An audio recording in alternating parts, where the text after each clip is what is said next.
Welcome to the Way Podcast. I'm your host, Bill Trofesky. For more, go to podcasttheway.com.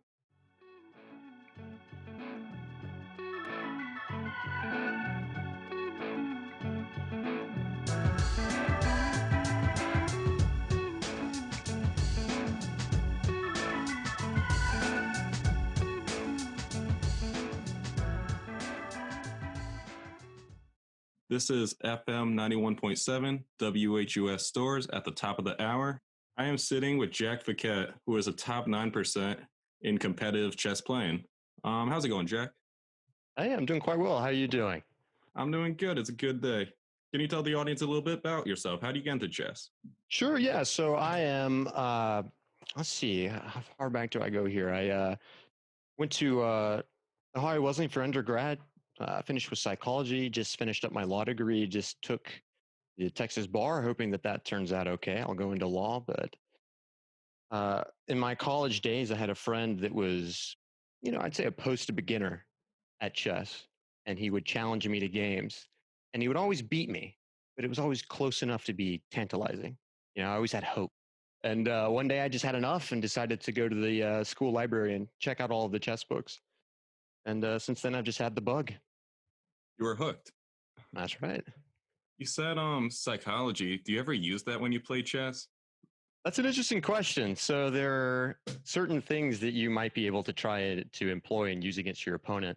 But realistically speaking, one of the beautiful things about chess is that it's very objective.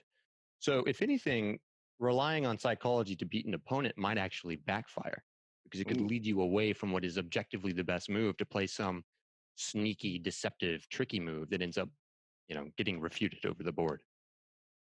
Oh yeah, so it can backfire. You can't rely on somebody's poker face, kind of. Right. Right. I will say this though, I think it's helped me a little bit with improvement, because chess improvement's this tricky thing because you're trying to get rid of these certain biases and shortcomings in your game, and so being able to criticize yourself and not try to protect your ego too much is something that is helpful. And I was at least aware of that effect coming from psychology. Whether or not I could control for it is a different question. But I bet the overthinking, you've heard of like beginner's luck, right? Oh yeah. Yeah. You ever play a rookie and they manage to like one up you and beat you or something because you overthink it? I've come close before. I'll say that. There's definitely been some situations where I was in some precarious spots against weaker opponents, but thankfully they couldn't convert. But I've definitely heard that in poker, that the hardest person to play against is a beginner because they don't make rational decisions. Oh yeah, I've been playing Texas Hold'em since I was a kid. I used to have this little like PSP device. I was hooked on it. Oh yeah, I know about the PSPs. Yeah, it was similar though. It wasn't that like it was specifically Texas Hold'em. So then whenever I like whip out the poker set, I'd always like be reading the game or like thinking, oh, this. Oh, he bet on the draw or something like that. So he must have something good. And then they just go all in or full with like the best or worst cards. And I'm like, what? Oh, that's right. You don't know how to play. You can't make sense of chaos, right? Exactly. You also you said law. You use that at all in any other way for chess? It's hard to say how that would apply directly into chess. And in an odd way, I would say that there are components of law that I think are maybe a little bit inferior to how they operate in chess. As I've said before, in chess, if your opponent plays a bad move, you can play a move in response that just objectively crushes it. You win material, you attack them and checkmate their king, something like this. But in law, I did some mock trial stuff, which is a fake jury trial where you're speaking to jury members. And to win, you really just need to convince the jury members that, you're right, that your side is the right side, and they need to take your interpretation. And so there are a lot of theatrics and a lot of weird tricks you can pull to kind of make things that maybe aren't so favorable to your argument seem not so important. Psychology plays in pretty big there. Okay, I can see that.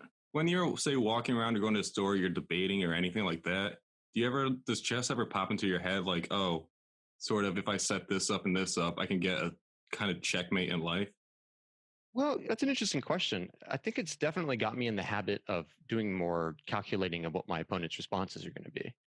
So if I'm drafting a brief on some issue or something and I'm arguing my side of it, I'm definitely going to kind of tailor my first argument around my expected response that they are going to have, if that makes sense. Yeah, that does make sense. I could see that. Now, all right, to talk more about chess. Over the summer a lot, I played this 3D chess game on my phone. So like I'm decent. Like I play a decent amount. I think I reached 1350. That's really good. Oh, thank you. Then I lose one like against low level and I drop down to 1200. Which actually wait, before I ask this question, how do the scores work in chess? Like what does 1350 or any of the other scores mean? Gotcha. So that's ELO. So the number that you start with is arbitrary, but within a pool of players as they play each other, what ELO will tell you is the likelihood of one player winning against the other based on their rating. So that works in operation is that, let's say you, as you said, have a 1300 rating, that indicates your strength. If you were to play a 1200, that person is obviously somewhat weaker than you. So because you'd be expected to win, if you happen to lose that game, you would drop more rating points. But if you were to win, you would just gain a few because you were expected to win. Pathetic 1200, thinking I compete against my big brain. 1300 is respectable. I gotta say, that's pretty good. I think I might be oversaying. I think 1300, maybe 50. So, oh yeah, what is your score? So over the board, my last over the board rating was 1850. My online ratings hover around 2000, depending on what website I'm on. I have a account that I play on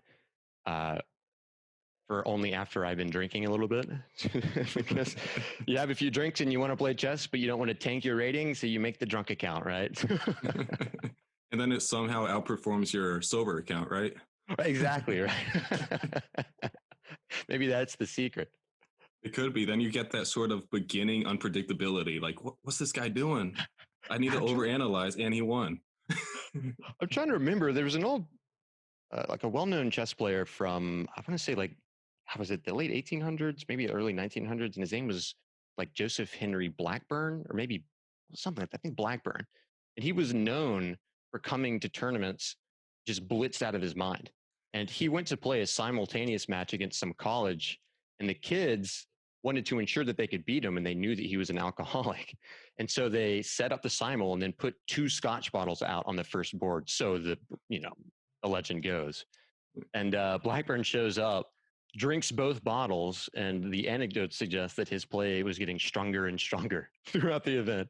Oh my God, I hope that's true. Is it true, or is that just like a rumor one? Oh man, I hope it's true. I know that effect doesn't happen to me though. When I drink scotch, my play does not get better. I know I like to snowboard, and a few years ago, this guy actually won the half pipe, well, the super pipe now, where he was actually drunk during it. And it was considered against the rules, and he lost the medal because being drunk, it actually makes you looser and more like you kind of don't care as much. Wow. So they said like he was cheating because he was able to throw his body around and do these crazy tricks. It was a performance enhancing drug, huh? Exactly. That's what they labeled it as. That's crazy to think about. I know. And so yeah, talking about scores, what's the grandmaster, or like what percent of people reach what scores, stuff like that?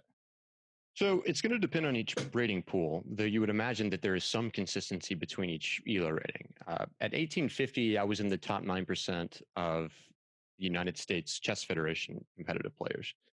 But as you go up higher and higher, those titles that you were mentioning, they are associated with ELO, but they're also associated with other specific requirements. Like, for example, if you wanted to be a grandmaster, you would need to have a rating of 2,500. But on top of that, you would have to have performances in tournaments where you outperform already existing grandmasters.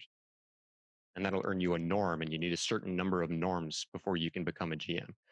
And the number of GMs in the world, I mean, I'm not sure what the exact number is, but it's incredibly small. I mean, it's less than 1%. Okay. Far less.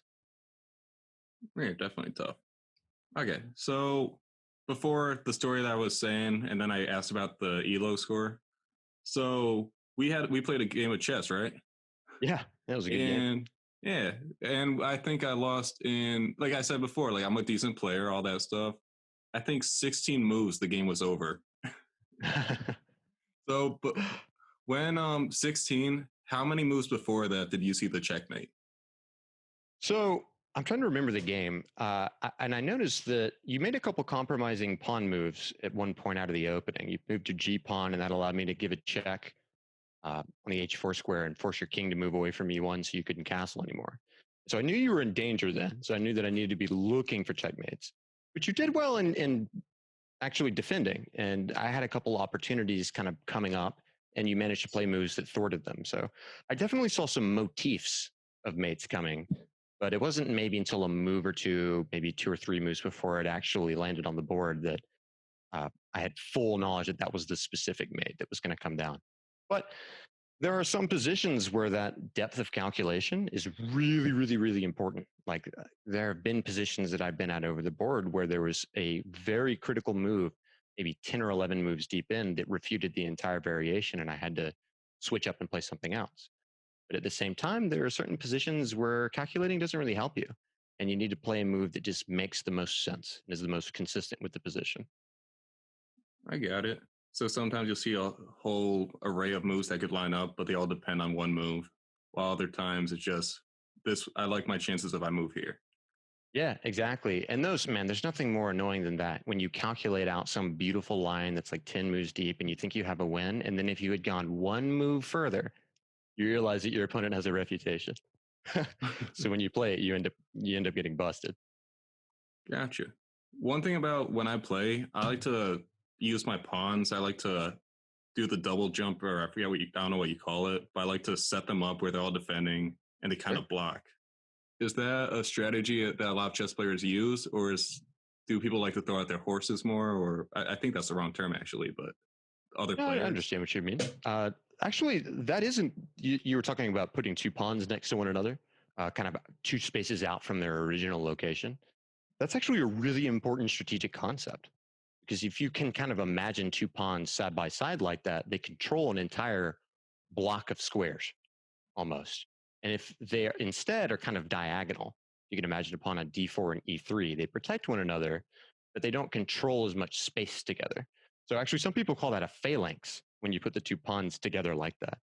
And what you're trying to do in most openings is to create a pawn phalanx in the center of the board with your C, D, E, or F pawns. Not necessarily all at the same time, but some grouping of those, because you want to have more control over the center.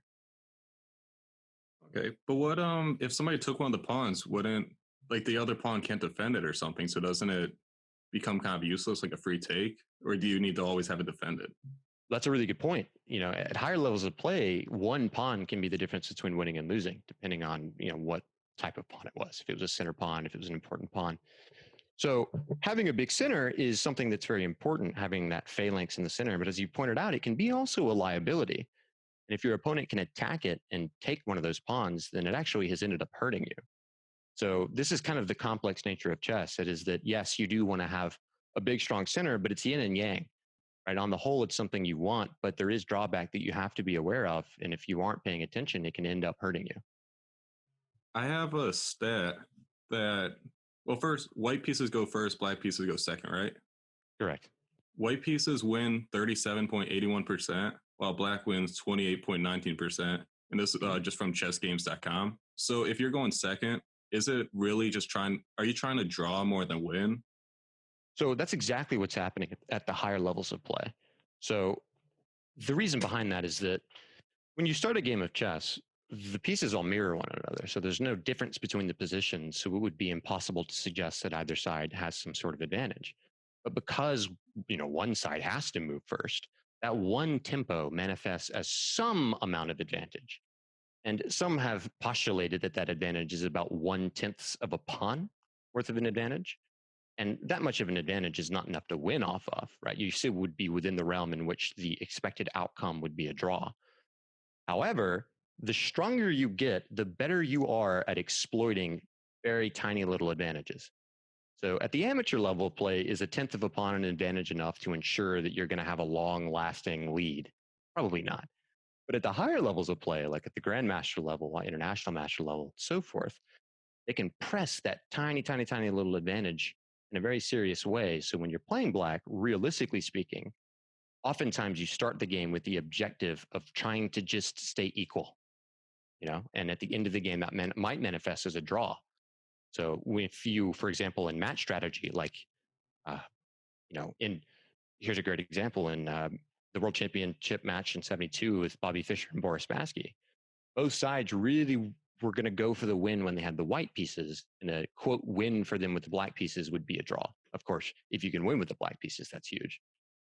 So it's sort of, you said like a 1/10 of a pawn advantage. You're kind of trying to build off that, like, oh, now I have a 2/10. Now I have like 5/10, sort of. You're trying exactly. So robots in chess. In history, I saw 1997, the IBM computer beat Gary Kasparov, if I'm saying that name right. And is that what made them so good? They just constantly calculate, oh, if I go here, I have a high chance of winning. If I go here, I have a high chance, until they just took over. Yeah, so computers are interesting with chess. So the reason why computers are so dangerous is they brute force calculate. So they can look at, 20 moves deep in, multiple variations in an instant, right? They're looking immediately and they're seeing what the outcome is and they're trying every move. And they can be certain of what the objective evaluation of the position is at the end of each of those calculations. Now they've been getting better and better and better and better about it. Back in '97 with the Deep Blue match that you mentioned, the funny thing about that, there's some controversy around that match. The machines back then, they overvalued or had a high amount of emphasis on concrete features of the position. And what I mean by that is each piece has a relative value. So pawns are generally worth 1 point, knights and bishops 3, rook 5, queen 9. And the machines, the engines, had a strong preference for keeping that material equality, or keeping as much material as possible. Whereas humans would be more willing to, let's say, sacrifice a little bit of material to get some sort of abstract advantage like initiative, like an opportunity to attack or to be aggressive or something like that. And apparently in that match, I didn't look at the games too closely, that Gary Kasparov suggested that maybe the Deep Blue program was getting some human assistance, because there was some variation wherein humans typically sacrificed to gain initiative, and typically computers loathe that type of concept. But Deep Blue did indeed sacrifice for that initiative. And so Gary suggested that maybe it was a strong computer coupled maybe with some hidden, strong player kind of pushing lines in a certain direction or making executive decisions at the end of the day. And when he asked Deep Blue to produce their logs at the end of the match, they declined and they disassembled. I'm not really sure what that means, but they got rid of the evidence, more or less. Oh, wow. That's really suspicious. Right? Of course, nowadays, it's like the whole notion of a human versus a computer is absurd. I mean, I think the best player in the world right now is rated just under 2,900, Magnus Carlsen right now. But engines today are well over 3,200 elo. I mean, it's like not even a match. I found a quote. I forgot who it was, but yeah, like the computers on your phone can still obliterate anyone. Oh, yeah. Big time. Yeah, which is scary, but kind of cool in a way too, because you can use that as an improvement tool, right? You don't necessarily have to have a coach to tell you, this is the best move in the position, right? I mean, that's an answer that literally any chess player can get, and as long as they have a computer or a phone, I mean, that can take 5 seconds. I always find it odd, like if you play a computer on a game like that and you win because they're on an easy setting, no matter how you win, the computer just let you win. I'm not sure how this works, but I would imagine that it knows what the best move is, but it also knows it needs to be playing bad, so it purposefully plays an inferior move. Yeah, it chooses like its lower picked move or something. One of the things I found out too, this is actually about a year ago. I read a book called Range by David Epstein. For anybody listening, read that. That's a great book. But in it, like the first chapter talks about chess, and it's about a different topic, but dives into it. And after 1997, what they found was, like you said, computers are great at analyzing and picking their best move. But when a human and a robot teamed up against a robot, the human was able to see, if you move in this direction, you'll likely have a better sort of positioning. They were called centaurs, I believe. And they ended up actually winning and being the robots. Do you know anything of that? I haven't heard about that, but you said that's a human and a machine working together is stronger than the machine itself?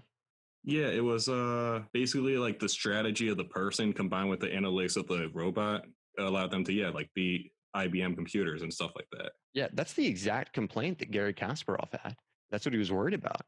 Because if you think about the brute force calculation of the machine, that's very powerful. But at the same time, the sort of abstract appreciation of the strategy in the position is something that the machines can't really tap into. They're operating pursuant to algorithms, specifically pursuant to algorithms. So if you have a human that is capable of making that sort of abstract reasoning and understanding that maybe some of these elements that aren't concrete can be very powerful, they can use that brute force calculation as a tool while also applying their own sort of abstract understanding to make an executive decision about what the correct continuation is, which would be, of course, unfair, as you've said, because Gary versus a machine is one thing, but Gary versus a machine with some help of a human is a totally different thing. Nowadays, though, it's like computers are so strong, and especially with AlphaZero and Leela, which is like the self-learning engines that, you know, I'm not too booked up on this, but my understanding is that the software was taught the rules of the game and what the desired outcome was, and it just played itself over and over and over and over and over tons and tons and tons of trials, and its rating increased up to above where the other existing engines are, and it can consistently beat, or at least that's where it was about a year ago. But it's up there with like Stockfish and other engines, just from self-learning. Is it better than like the other name you said, Stockfish?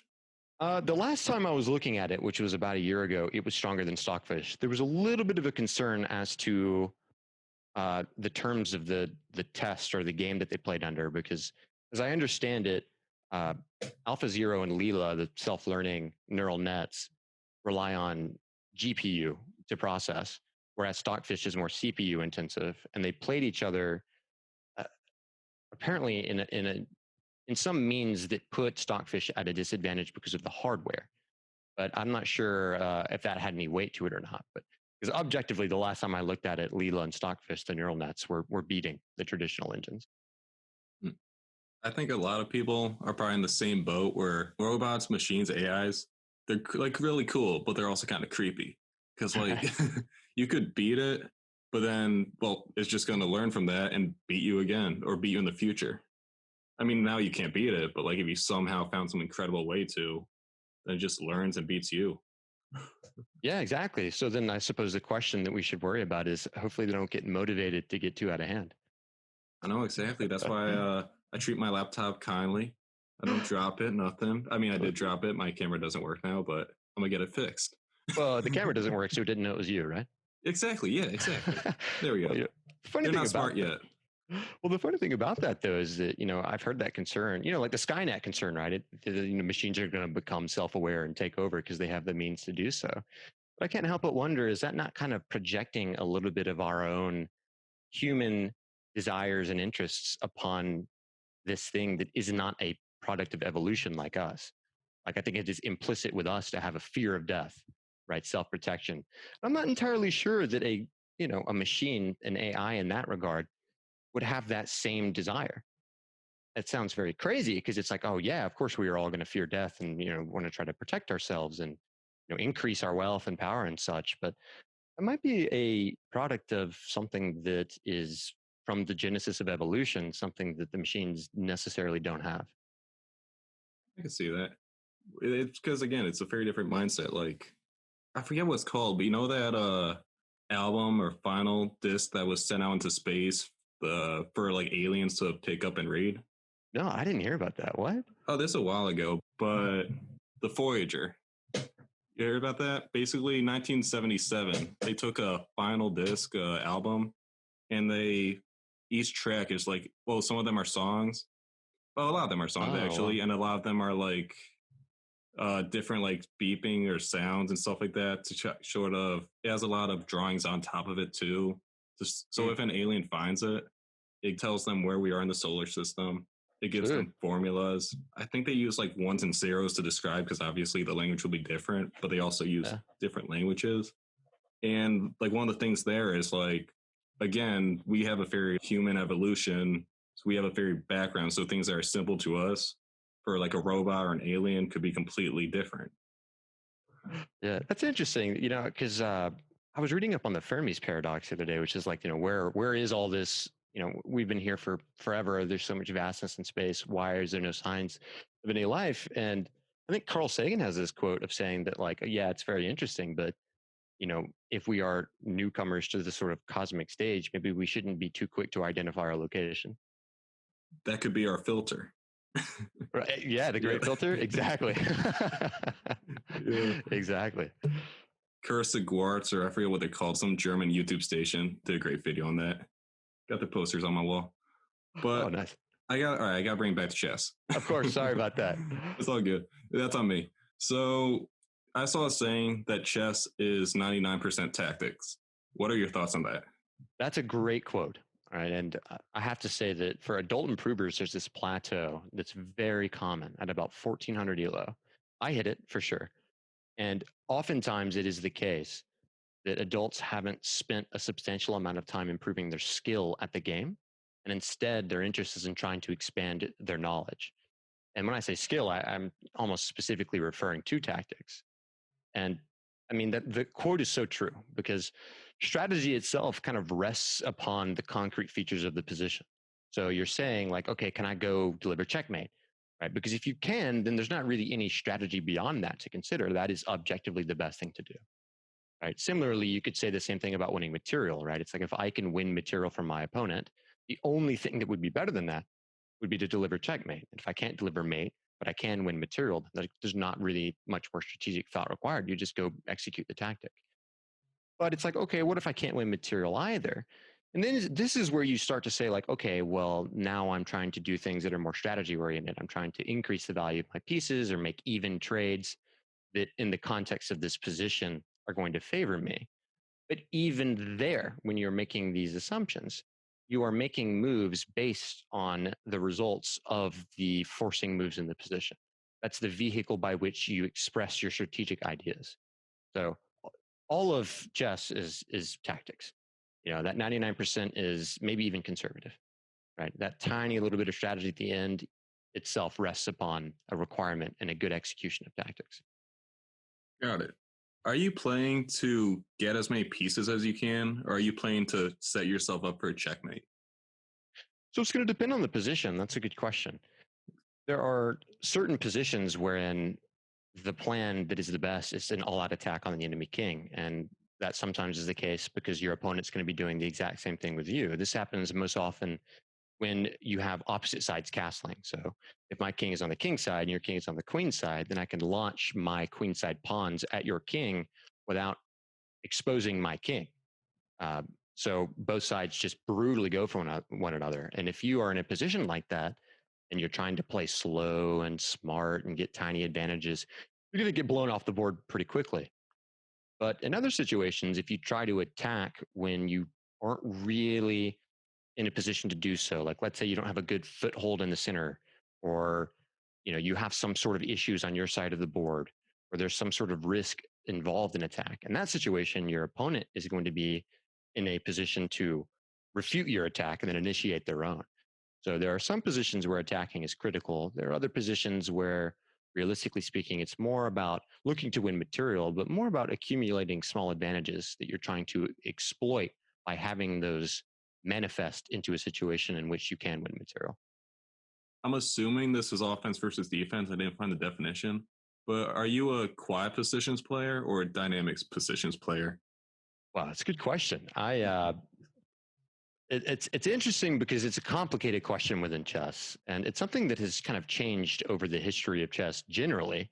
I mean, if you're asking me specifically, I have a preference for positions that are a little slower and more logical, and I like to kind of squeeze my opponents rather than take them into a boxing ring and try to haymaker them.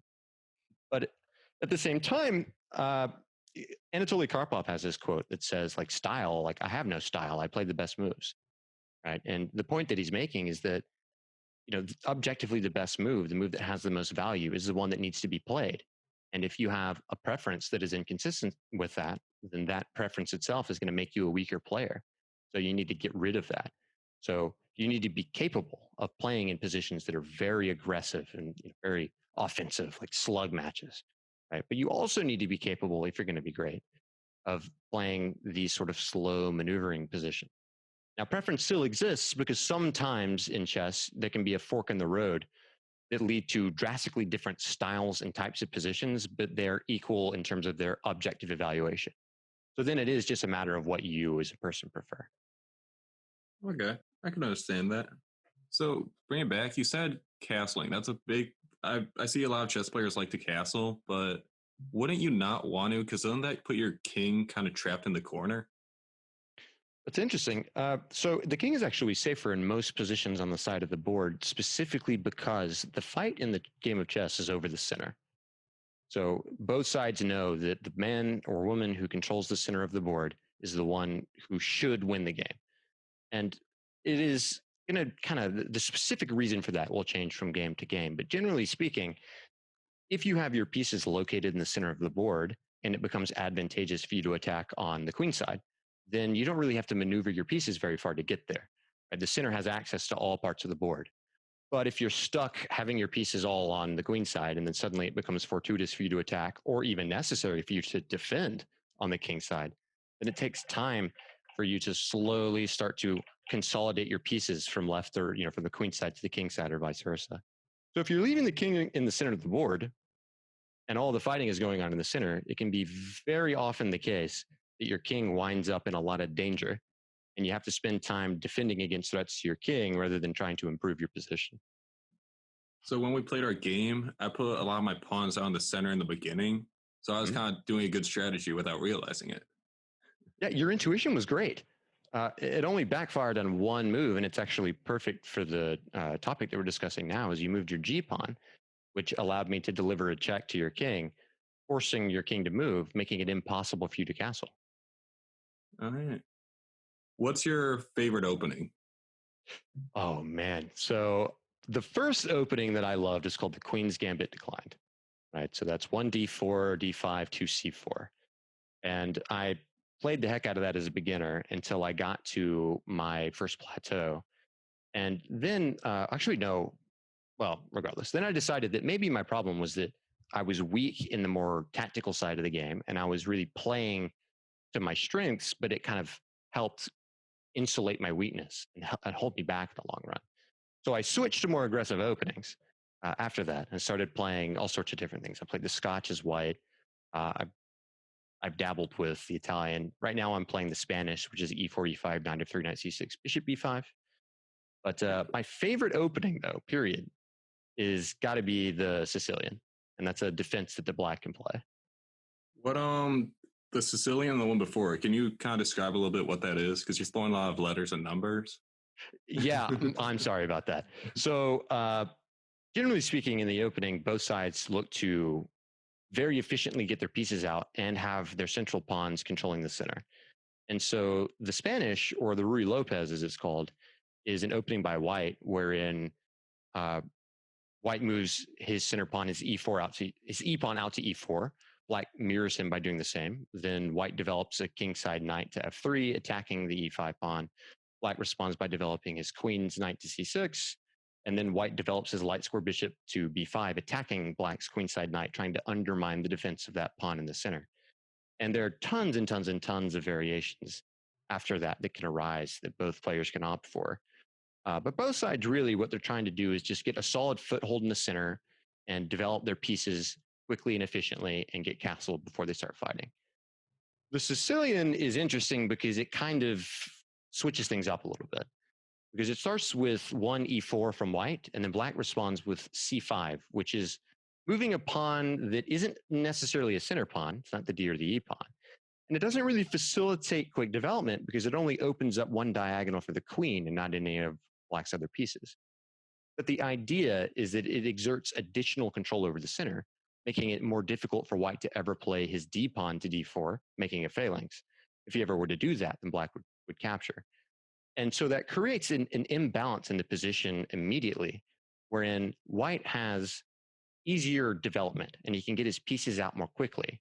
Right? But black has a greater long-term prospect of control in the center of the board in compensation for that. So the reason why I like that is because the two sides, instead of like in a Spanish where they're both kind of fighting over the same thing, let's both get control of the center, let's both be efficient, and let's see who can do it better. In the Sicilian, it's more about, okay, you get your development and I'm going to argue that the central control is more important.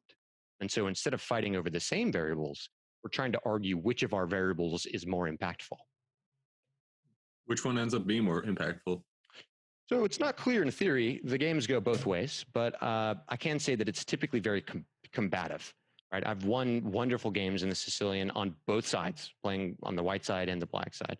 I can say that when I'm playing with the white pieces, I tend to play as aggressively as possible because I think that's the most critical way.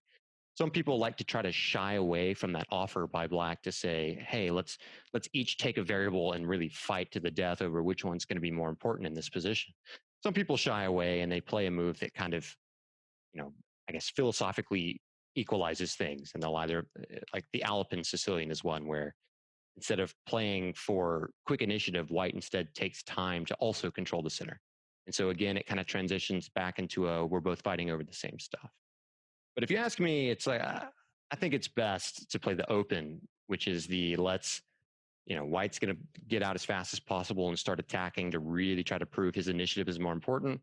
Black's going to try to defend as hard as possible. And if he ends up defending and breaking through in the center, then he's going to come back with an even more powerful attack.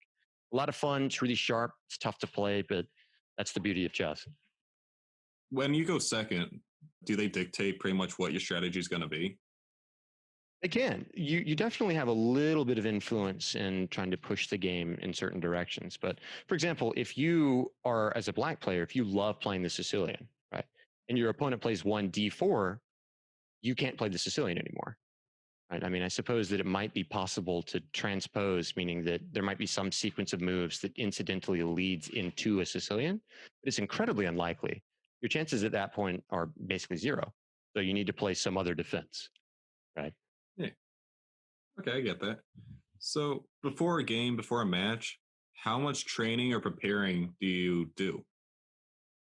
So for over the board tournaments, I'm not necessarily going to be sure who it is that I'm going to be playing against. So I can't prepare specific lines, but being sharp tactically and having the right, mind state, making sure you got enough food, enough sleep, you have everything planned out, and you can go and play your best chess and not have to worry about anything else is really important. So making sure that you've got, your fitness levels up and such, that's very important. There is certain online leagues though, where they tell you who your opponent is in advance so you can research what openings they play.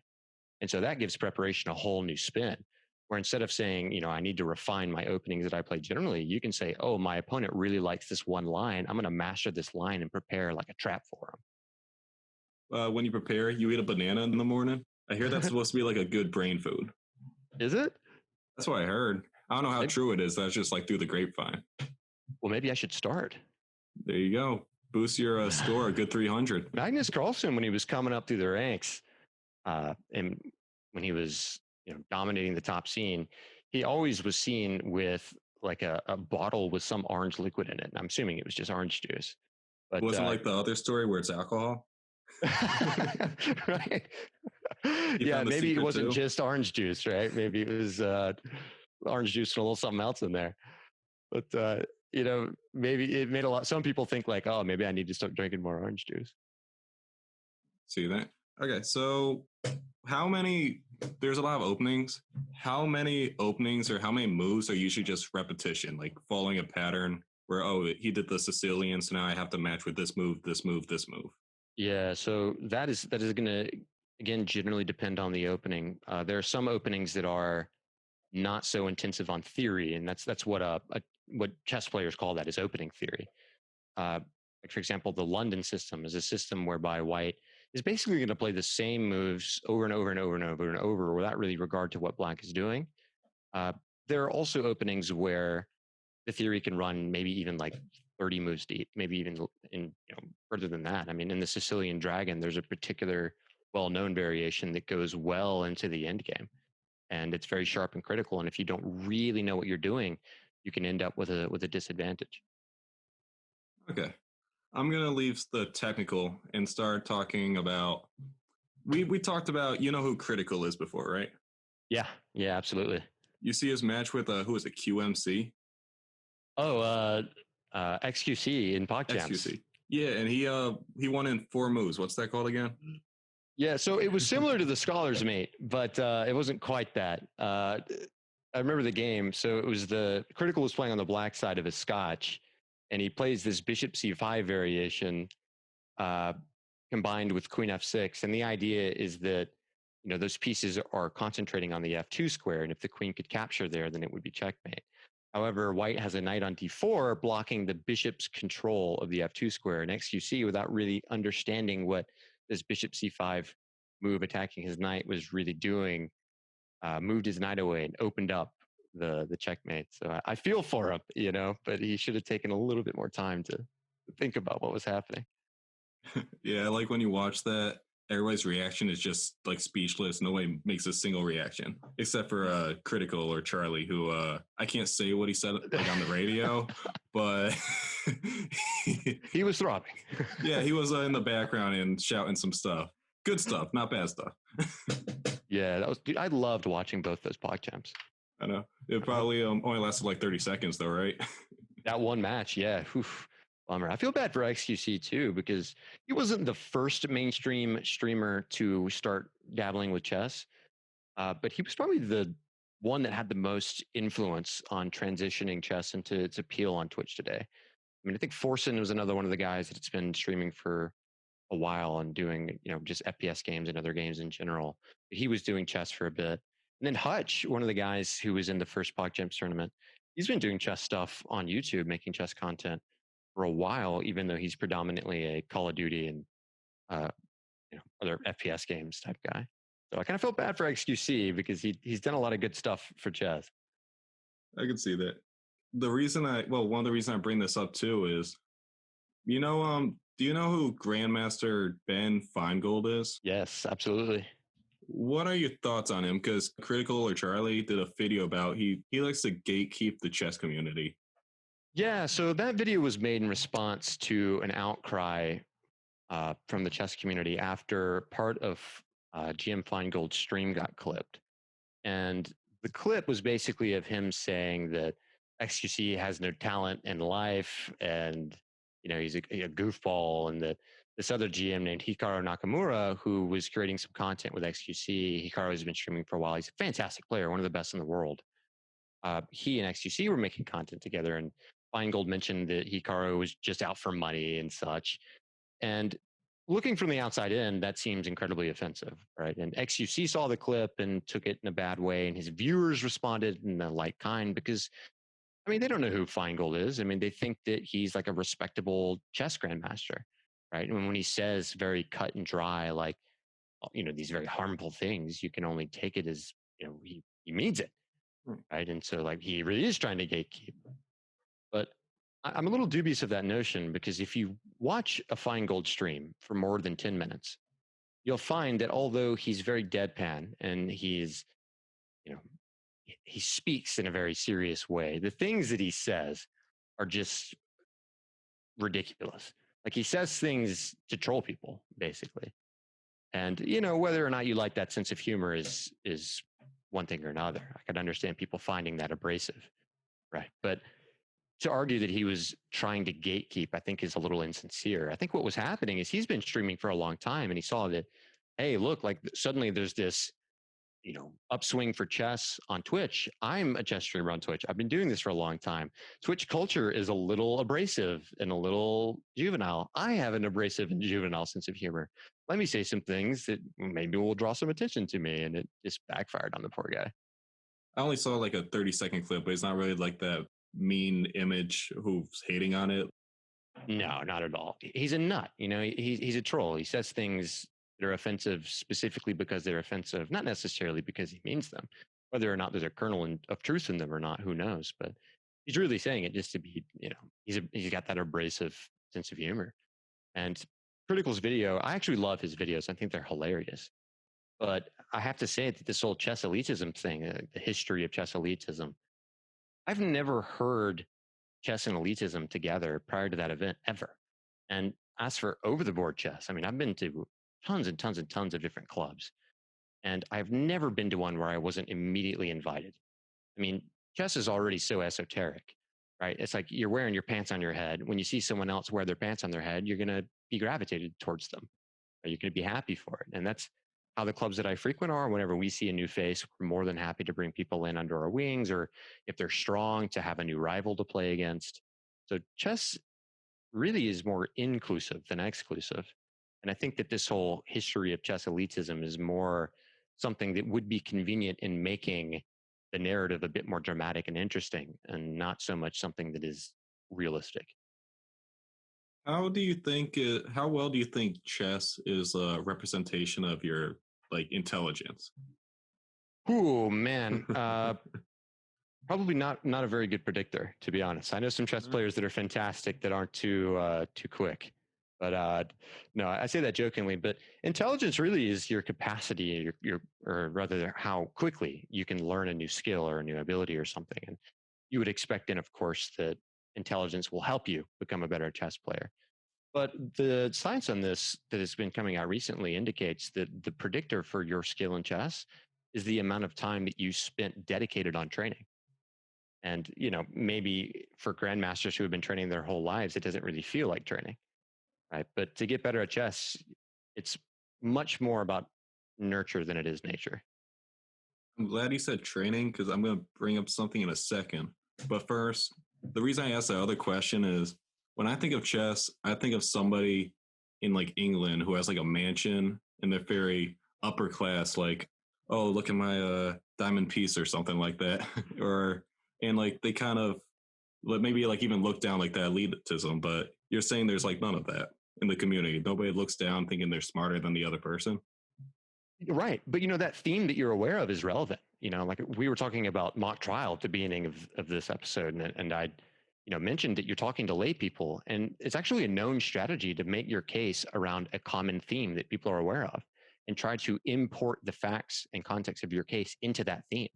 And I think that Charlie was using a little bit of that technique.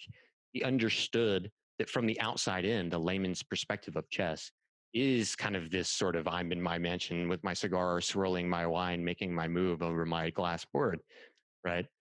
And so, when you hear that from the outside in, like, yeah, that makes sense. Maybe chess does have a history of elitism. But when you objectively look at the facts, chess is no one's doing that. And if they are, they're probably not that good of a player. I mean, the best players, even at the amateur levels, are the ones that are like hustling on the streets of New York right now. Right? It's the opposite of that prestigious mansion. There's not too much money made from it unless you're like a really high grandmaster. Oh yeah, definitely not. That's part is kind of a shame because it gives a lot of players in their youth. Well, it forces them to make a decision at some point, right? Because to get to that top level, you got to be fantastic and you got to be training constantly. So then you get this question like, okay, do I focus more on career and sacrifice chess time, or do I decide that I'm going to try to go for this chess thing and not focus on vocational alternatives? And that's a tough decision to make. And it can be a little brutal because, as you've mentioned, for you to sustain yourself in chess, you either need to make it as a streamer or something. But if you're playing and winning, you've got to be one of the best of the best. And so not only do you have to be a GM, you've got to be one of the best GMs. Okay. So if somebody's picking up chess, how much of it is nature versus nurture? Like how much of it is somebody's like actually as a innate, they're really good at playing chess just because they have a natural gift? Or how much of it is just like pure training? When you start, maybe there's a little bit more nature involved. Like if you haven't done any training, maybe between friends who are, at the bar and the bar just happens to have a chess set and neither of them ever played, then there might be a little bit of, nature in that. It could also just be which of them is predisposed to, the type of thinking that is stronger in chess.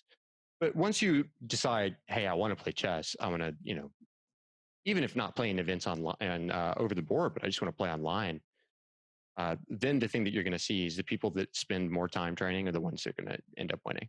I mean, and you can see this on chess.com. A lot of profiles have their ratings, but they also have stats on like their tactics training. And you'll see that the people who are really, really strong are going to tend to have, if they use chess.com as their tactics training site, lots of hours put in on tactics training. And that's not arbitrary. Okay.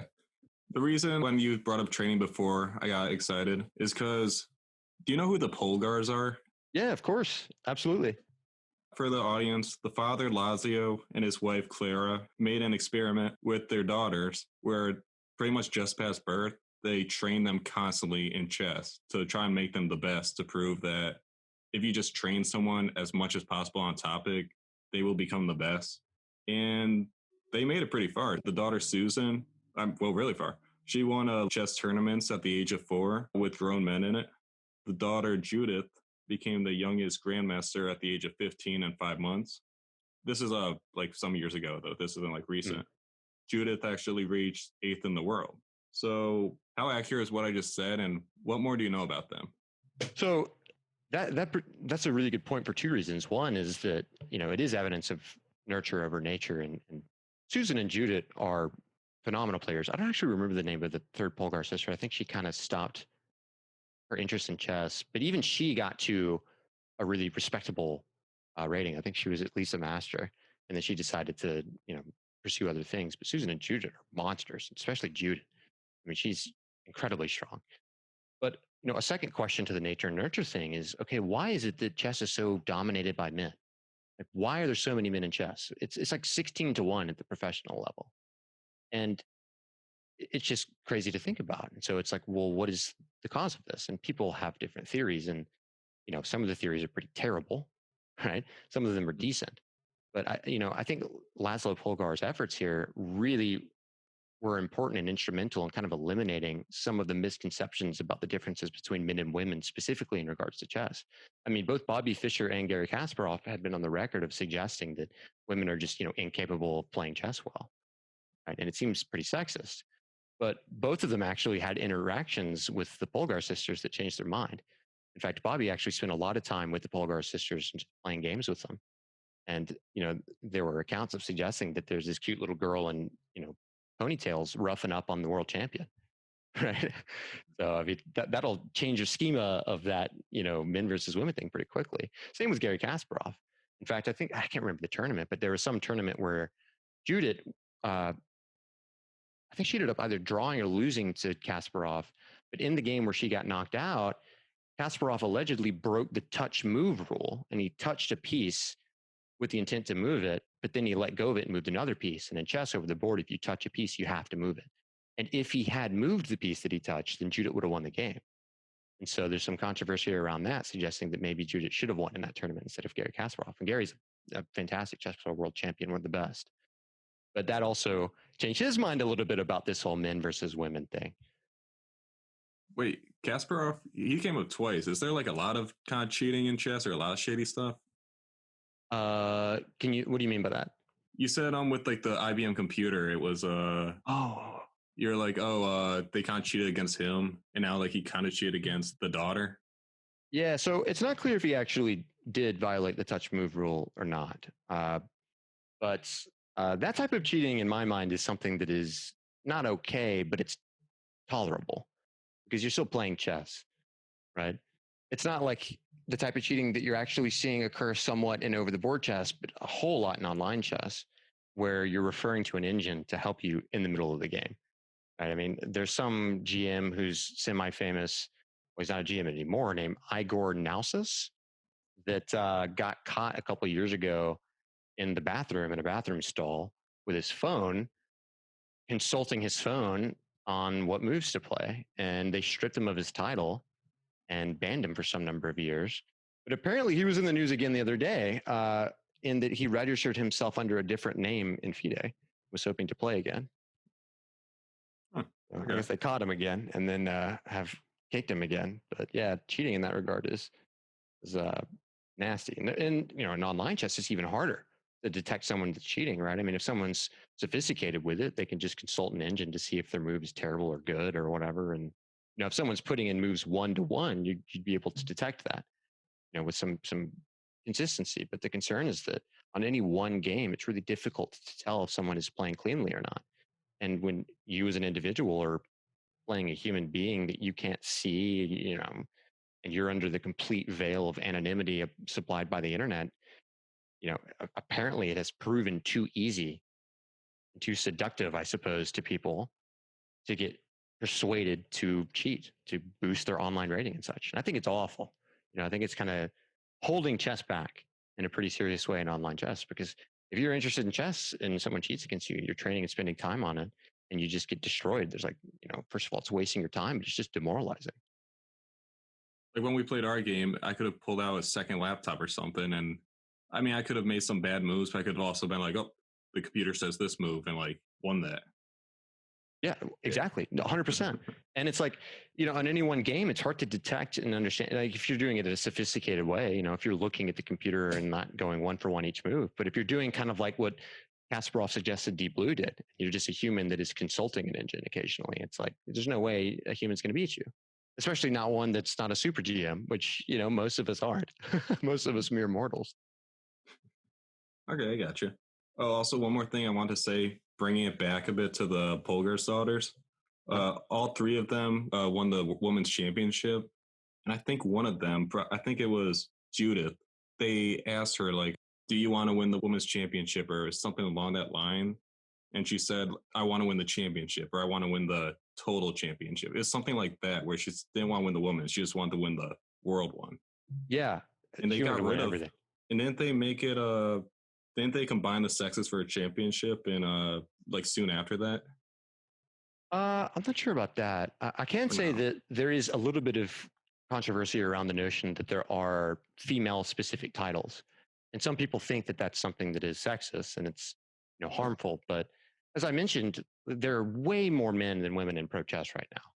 And women have access to all the normal titles, right? So for example, if I were a woman and I were rising up through the ELO ratings, I would still get the same titles as anyone else would get.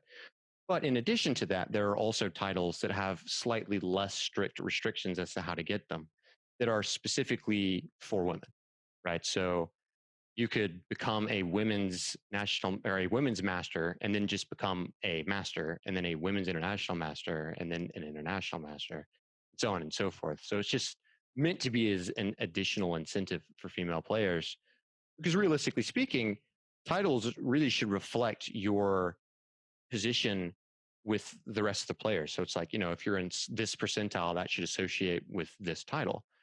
But if you were with that same percentile of women chess players, you might not be at the high enough ELO to reach that equivalent title across the board just because there are so few women playing, right? I mean, I think the top percentile, like top 10% of women's chess would probably be closer to like maybe 15 or 1600 ELO instead of what would be 18 or so across the board. Okay. And the reason for that, though, too, is like, I think that's an important question to ask is why are there so few women playing? And I think that that's something that is important to mention, especially after talking about the Polgars, because if you mention this online, some idiot is always going to make the suggestion that it's like, oh, okay, well, like men are just more intelligent than women. And that makes absolutely no sense. First of all, there's no founding for that scientifically that the assertion is true, right? There's no evidence that there is an inequality of intelligence across the genders, right? Secondly, it's inconsistent with the notion that nurture is the predominant predictor of skill in chess over nature, right? So that it wouldn't make sense for biology in that way to come in and suggest for this huge deviation between men and women when nurture is supposed to be the predominant factor. And it isn't the case that female chess players can't become very powerful because look at the Polgar sisters, look at Susan, look at Judith. I mean, they became absolute monsters of chess. So it leaves the question of like, well, what is causing this separation? And there's a multitude of theories. Some are evolutionary, some are, developmental, and a lot of them make sense. But at this point, it would seem that it has become self-perpetuating because it is the way it is now. And if you're a young girl who has an interest in getting into chess and you want to play chess or whatever, it's a little harder for you to pick a role model just because there aren't many there. So maybe it is the way it is now because it is the way it has been. I get that. I'm an engineer myself, and one of the big things about STEM field is they need a lot more women. There's this whole push at UConn and a lot of universities because it sort of has that imbalance. And I did a podcast, I think it was my 7th one, about this topic. Well, it was like men and women in gaming. And I forgot what he said the reason why, because he did a thesis on this, but I forgot what he said the reason was. I wish I remembered. Oh no. Somebody check that out for me. Yeah, but honestly, it's a shame. Like, it would be fantastic to see more women in chess. And there are some, Alexander Botez is a chess streamer who is getting popular, and I love to see it. If anybody hears this and they want to go check out a good chess streamer on Twitch, check out Alexandra Botez. Her younger sister, Andrea Botez, streams with her. And Andrea is not quite as strong as Alex, but she's getting up there, and they're instructive. It's fun to watch them play, and it's a good thing to see. Got it. All right. So what I found is grandmasters can recite a board set after seeing it for only 3 seconds. A master level can manage that half as often, and a city champion could never do that. Again, recite a board set after seeing it for only 3 seconds. Do you think you're able to do that? Maybe 3 seconds is pretty quick. If it's a position that is an opening, it is from an opening rather that I have played before, I think I could be able to do it. But if it's something that I don't have a lot of experience with, I could probably pull up maybe 75% of it with accuracy. I might have to make some guesses. All right, that's pretty good. That's better than me. I need like a minute and I couldn't remember it. And, you know, kind of in connection with that is this idea of blindfold chess. Have you heard of that? No, what's that? So blindfold chess is a normal game of chess, but you play without the board. So the person who is playing blind calls out their move to their opponent, and then their opponent makes the move on the board for them.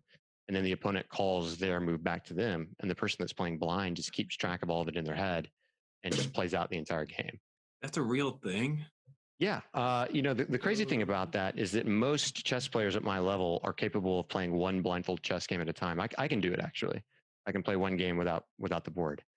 The super strong guys like Magnus Carlsen, they can play simultaneous blindfold matches, meaning that they can play multiple people at the same time, all while blind. And they're able to remember everything and like, oh, this piece is exactly here. They don't like they're able to remember that stuff. That's insane. Yeah, not only are they able to remember, but they're able to beat opposition that's like not weak, right? Like decent players, they can crush them. And there's this principle in psychology that your working memory can hold 7 plus or minus 2 units of information, right? And it's like, okay, well, how does that make sense? Because the chessboard has 32 pieces on it, right? That's way more than 7 plus or minus 2. Like, what's going on here? And so it's interesting that it's something that even someone who's just strong but not a world beater like myself is capable of doing this thing. You ever seen Sherlock Holmes? Yeah.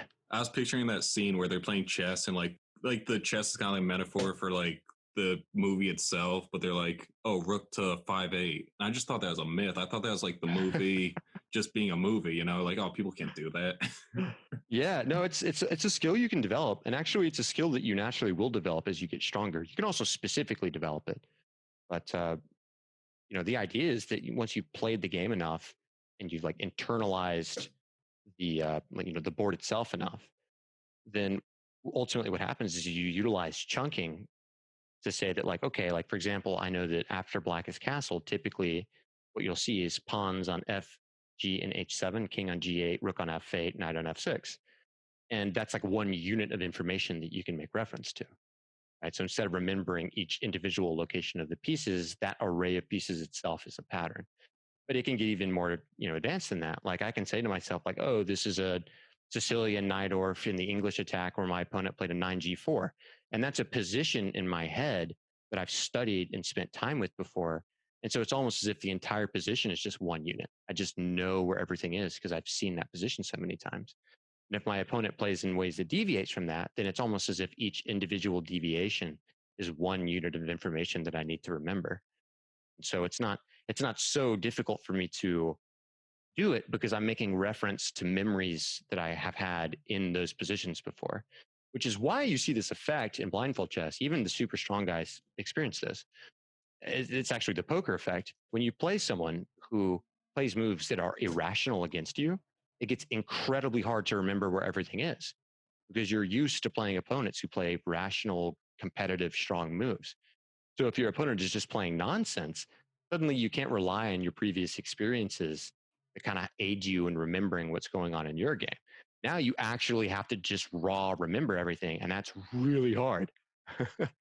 That book I mentioned before, Range, literally, like, I have notes from it, and what you said is literally like all my notes. The rule of 7, the bunching, I was like, oh, let me bring that back. Then oh, that's funny. How about that?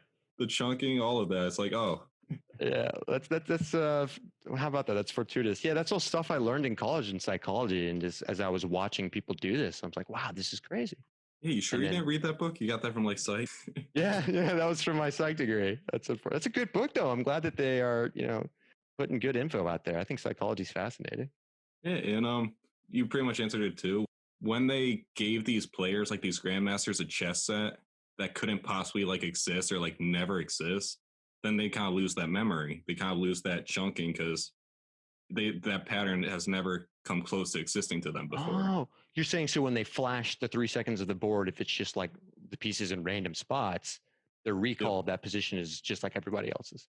Yep, they lose it. Makes perfect sense.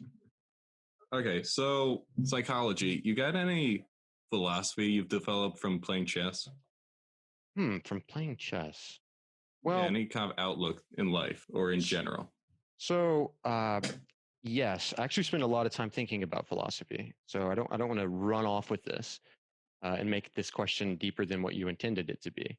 But I will say that generally speaking, I think that objectivity is something that is incredibly important, and it's something that a lot of people nowadays are lacking.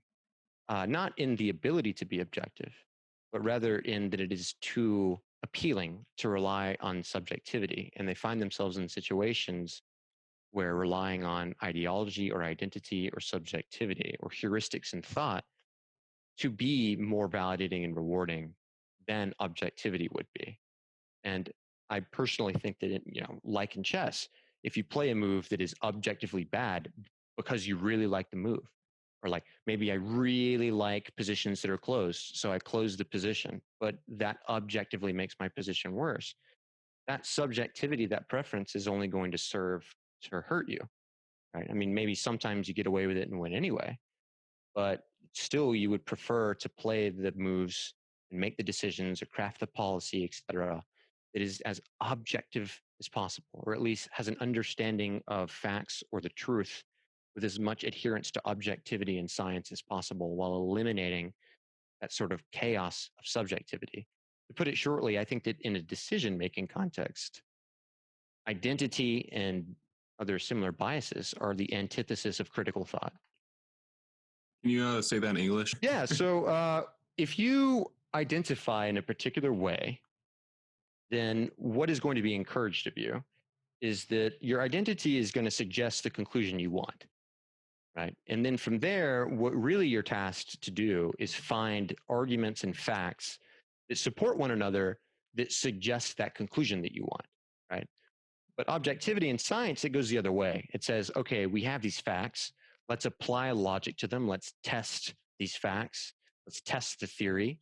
And then that will give us a conclusion that we're not even really fully confident in that conclusion, right? We have certain confidence and we're going to need more testing before our confidence in that conclusion increases, right? So objectivity is about saying, I don't know, and being willing to say, I'm really not sure. I want more information before I make up my mind, right? Whereas identity and that subjectivity that I was mentioning is much more about being absolutely confident in the conclusion that you want and then working backwards towards the facts and trying to find facts and arguments that subject your conclusion. You almost see this in society, right? You almost see this sort of contempt for those darn lukewarm people that never make up their mind, they're spineless, like they take a side on an issue. And it rings with some irony to me because I think there's a lot of wisdom in saying, I'm not sure how I decide on this. I want more information. I saw it on Joe Rogan podcast. They mentioned some movie on Netflix I need to watch. A problem we have is nobody can admit they're wrong. Yeah. Nobody can, and we're becoming so polarized too with like Twitter and politics and everything. So it becomes even harder to say you're wrong.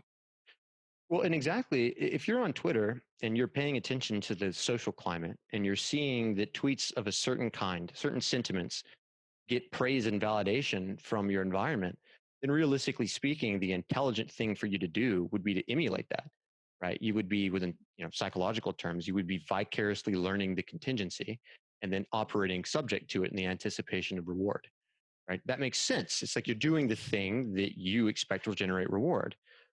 But that doesn't mean that that thing that you are getting rewarded for is correct or objectively true or founded in facts.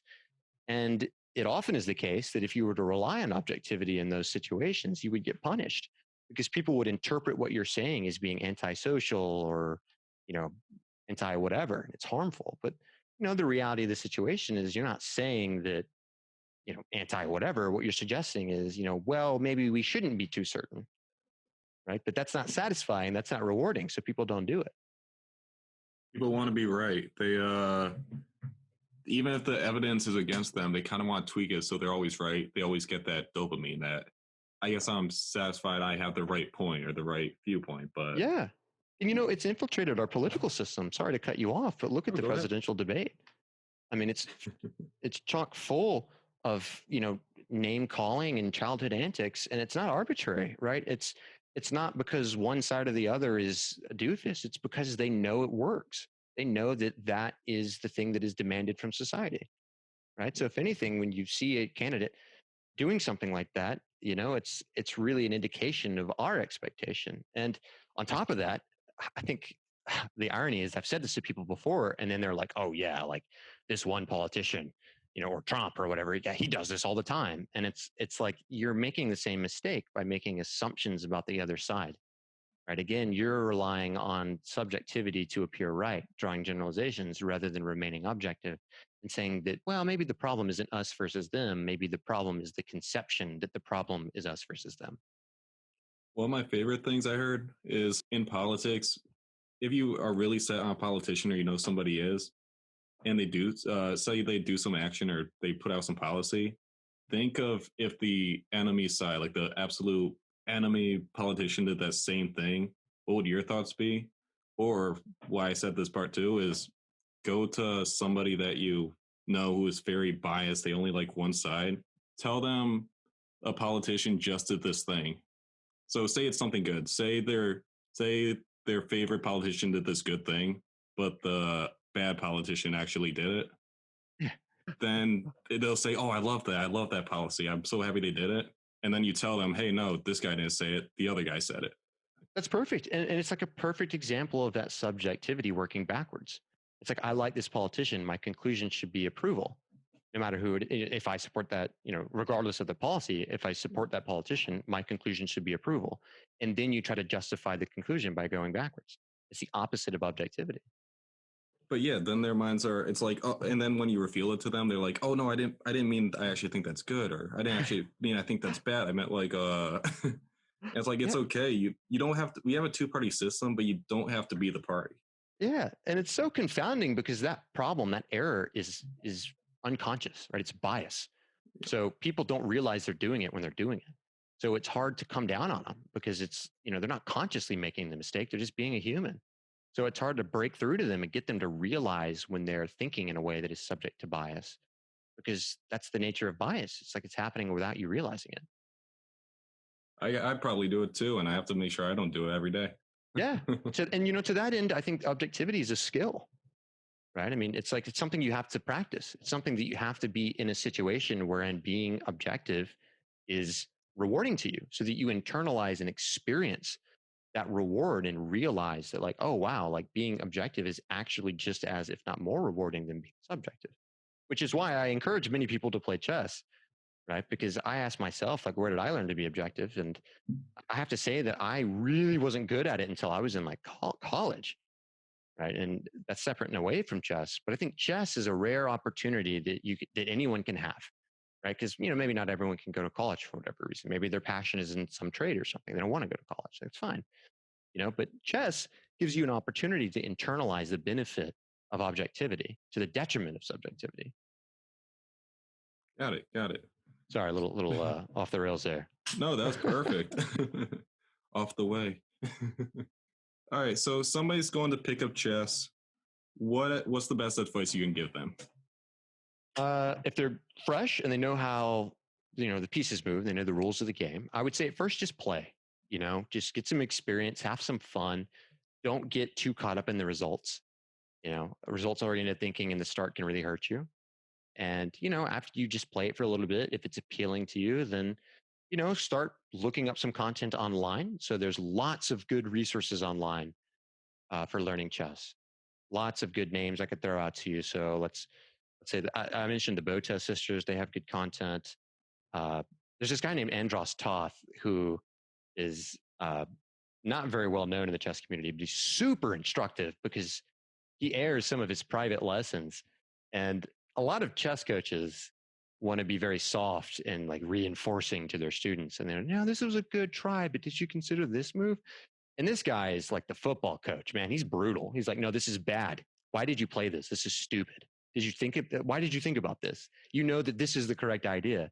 And it's brutal, but it's really helpful because you see right from wrong and understand the mistake the student was making, but you're learning because it gets corrected so quickly. So those are some good ones.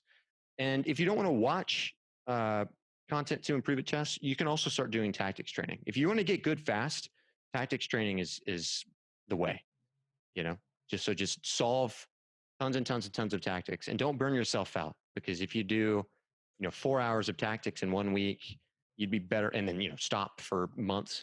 You'd be better off just doing like 30 minutes a day for the next year, and you'll blaze through ELO. I mean, that is the biggest difference between amateur ratings, is how much time, practice, and skill they have in tactics. Got it. Got to stay consistent. Absolutely. All right. What's the final message, or what's something you want to tell the audience? Give chess a try. Check it out. Play some. It's a lot of fun. It's something you can do with your family and kids. But, if chess isn't your thing, that's fine. Everybody love everybody. The good old with Will Ferrell. Have you ever seen that one? What quote? So he signed the new player or whatever, and traded him for like a washing machine or something. And there's a lot of infighting between the team because they have some bad blood with this particular player. And Will Ferrell is freaking out at them for arguing, and he screams at them, "Everybody love everybody!" And the camera pans up, and it's like painted on the on the wall of the locker room. So that's ultimately my message. It's the Jackie Moon, "Everybody love everybody." I was gonna say another quote, but I can't because can't be explicit on the radio. So, oh man. All right. Well, thank you for coming out. For the audience, this is the Way Podcast, FM 91.7, WHUS stores at the top of the hour. For more, go to podcasttheway.com. Thanks again, Jack. As always, deuces.